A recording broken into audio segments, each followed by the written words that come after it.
So something we've talked about here on the channel extensively is that the biggest need for the Oklahoma Sooners in the 2024 recruiting class is that interior of the defensive line, and in my opinion, it's the biggest need by a wide margin. It just so happens that just yesterday, we talked about a recruiting battle that the Oklahoma Sooners were involved in for a top defensive lineman in the class of 2024. Ultimately, it was the Oregon Ducks that won this battle, and we lightly talked about it yesterday, but today we have to fully ask the question, what does this mean for the Oklahoma Sooners, and where does Oklahoma go from here? Before we can, as always, y'all know the drill. I need to hear from you.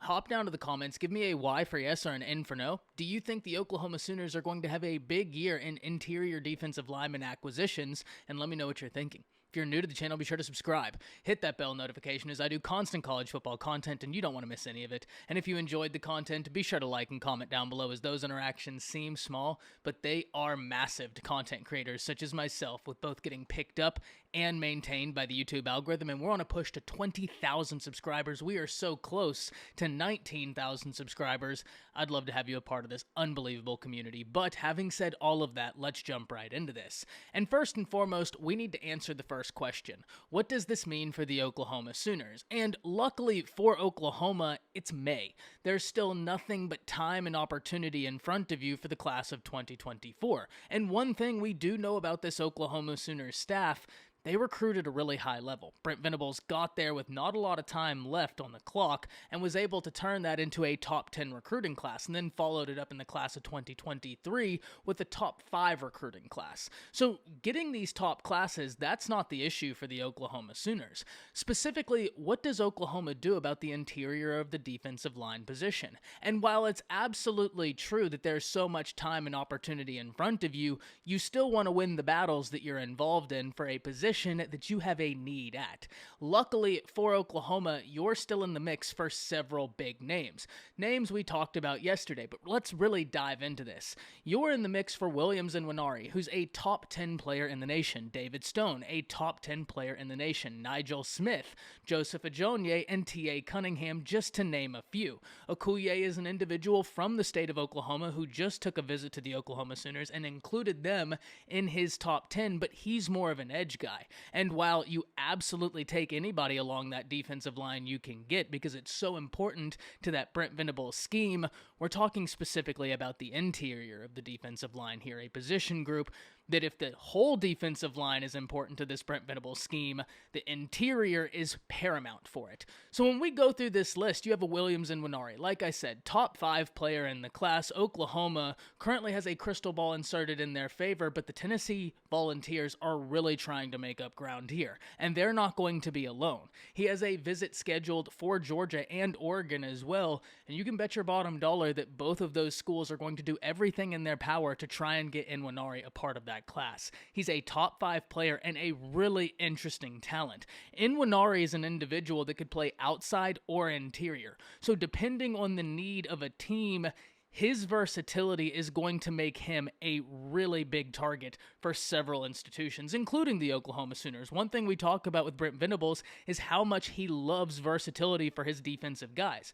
Williams and Winari has versatility. He just logged a 4.6 40, which for someone of his size is insane, and absolutely affirms my thought that you could slide him out to edge. You can have him do a lot for your defense, and it's going to be a ton of fun to see what he does during his senior season, and ultimately how he's used based on the institution he goes to. So this is a name we have to keep up with no matter where he goes, but it's good that the Oklahoma Sooners are on the ground floor. You want to make sure this is a battle you remain steadfast in, though, because there are big name institutions coming. So too with the next name, David Stone, where the Oklahoma Sooners have been involved with David Stone for a long time, but Texas A&M is pushing, Miami is pushing, and for good reason. Another defensive lineman that ranks in the top 10 players regardless of position. And before we go any further with David Stone, what a class to have a need at the defensive line at. If we look at this comprehensively, there are 8 defensive linemen in the top 50 in the 24/7 Sports Composite.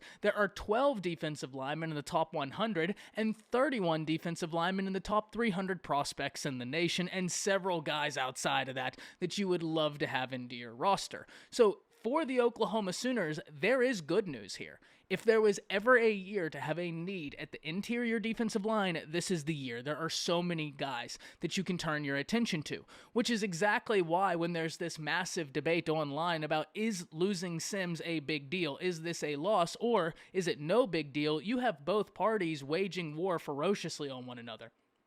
As in most things, the truth is in the middle.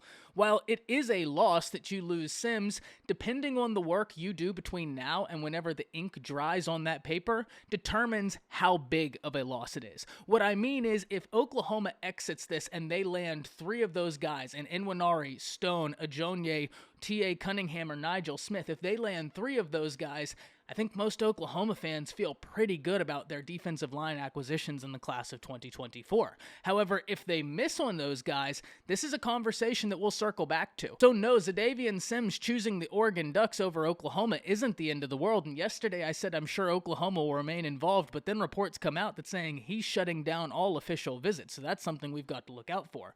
But it does make every single guy that you're after on this interior defensive line even more important. With every battle that doesn't go your way, it's not the end of the world because we're in May. There's so much time between now and early signing day and national signing day, and you still have so many prospects you're after. But let's get one thing understood here. It does impact your class, and it impacts your class because now every guy on this list that's still available, well, the importance to your class just amplified for them. Williams and Nwaneri is now a more important prospect. David Stone is now a more important prospect. Smith is now a more important prospect, and so on and so forth because of Sims choosing Oregon. So it's no big deal. You have time, you have names, but it just makes every name you're after even more important, which gets us back into David Stone, a name every college wants, and Oklahoma really needs to win this battle. If there was one name I could present to you that would be a must-win for the Oklahoma Sooners, it's David Stone. And like I said, at the end of this, I think Oklahoma needs about 3 of the guys thereafter on this list because you're not going to win every battle in recruiting. I don't care how good your recruiting staff is. And I always give the example of Alabama last year, where Alabama had a ferocious need at the interior defensive line, and 2 of the best guys at that position were located in their state, James Smith and Peter Woods. Now, James Smith ended up committing to the Alabama Crimson Tide. However, Peter Woods is heading to Clemson, and he showed out during Clemson's spring game. He is going to be a difference maker. Alabama, which consistently has the number 1 or 2 recruiting class in the nation for over the past decade, missed out on a guy in their own backyard, proving the point, you're not going to win every recruiting battle. You're not going to win every recruiting battle in your state, and that's not the end of the world. What work do you do to supplement that loss? That's a question. That's an important question. And that's why I said, this loss, Sims going to Oregon, it's not the end of the world because there's time, because there's opportunity. But based on what happens between now and whenever the ink dries will determine how big of a loss Sims is. And I truly do believe David Stone is a must-get prospect for the Oklahoma Sooners because of the relationships they've had with David Stone, because of how long those relationships have gone back, and because of how often he's been on campus. That's a guy that I think will end up as an Oklahoma Sooner, but I absolutely believe he is must-get for Oklahoma. And then you have Nigel Smith and Joseph Ajonye, 2 guys out the state of Texas. Now, Nigel Smith is interesting because there's been a long-standing connection with him and the Oklahoma Sooners. And I think, kind of like David Stone, if I had to pick right now, Nigel Smith is a guy I think probably ends up with Oklahoma. But there are several institutions pushing, including Ohio State. And Ohio State has elite recruiters on that staff. So this is a battle we have to watch. But once again, like David Stone, Nigel Smith is a guy that Oklahoma has in close proximity, him being in the state of Texas. They have long-standing relationships, and hopefully that can transition itself into a recruiting win. Much the same as Joseph Ajonye, where Oklahoma sits in a really good position, and he's in close proximity. Hopefully they can capitalize. And then finally, you have a T.A. Cunningham, someone who Oklahoma was really involved with a few cycles ago, and now, lo and behold, he's still one of the top defensive linemen in the nation. If Oklahoma can get back involved in this battle and ultimately convert this, that's going to be very interesting to see. And I'm not saying these are the only defensive linemen that Brent Venables and the Oklahoma Sooners are going to be going after, but we need to get one thing perfectly clear. The Oklahoma Sooners must have a good defensive line class in order to become the defense Brent Venables wants them to become, especially with the SEC on the horizon. And yes, Oklahoma has done great work in the transfer portal acquiring interior defensive line talent. But we've also talked about the transfer portal is best used as a band-aid. And if you have to continually try and use it to build up whole rooms on your roster, it's going to be interesting to see how conducive that is to success. Something I'm really interested in seeing, but let's get one thing clear. Oklahoma still has time. They still have several big names on the board that they're after. Now it's about converting these wins that they must have. Hop down to the comments. Let me know what you're thinking. That's it. See you.